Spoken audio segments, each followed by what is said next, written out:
Incertaine parce qu'il y a deux solutions, soit elle a très peu d'intérêt pour le classement général et c'est en revanche une très belle étape qui sera disputée par des coureurs un petit peu loin dans une échappée, mais malgré tout quand on observe bien le profil, au lendemain d'une journée de repos, il faut quand même se méfier. C'est quand même les coureurs, il y a des favoris qui ne récupèrent pas de la même manière le jour de la journée de repos. C'est assez paradoxal, mais des fois les coureurs n'aiment pas avoir une journée de repos.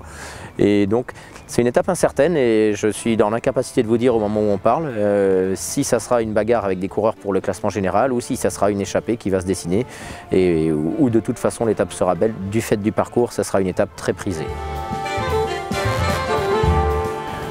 Bien sûr qu'il faudra être grimpeur, bien sûr que les sprinteurs ne gagneront pas, ça c'est ce que je peux vous assurer. En revanche, il faudra avoir certaines qualités de grimpeur, c'est clair, mais peut-être qu'on n'aura pas besoin d'être dans les tout meilleurs grimpeurs du Tour de France pour pouvoir s'imposer. C'est une étape qui m'aurait bien plu, moi en tout cas quand j'étais en carrière.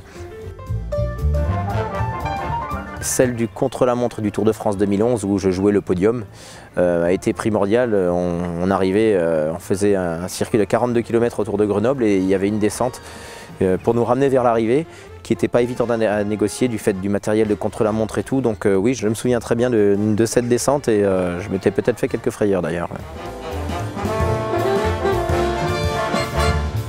Je pense très sincèrement que j'irai faire un tour de vélo en direction de Champs-Rousse, exactement, que je connais un peu.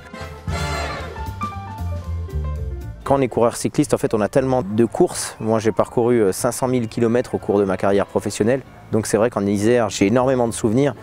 Mais ce qui revient le plus quand même, c'est mes deux arrivées d'étape à Grenoble lors du Dauphiné libéré où en 2004 j'avais pris une 3e place alors que j'étais tout jeune et en 2013 j'avais gagné une étape dont j'étais très fier. Donc plus qu'un col, c'est une arrivée à Grenoble où j'avais réussi à m'imposer sur une étape du Critérium du Dauphiné.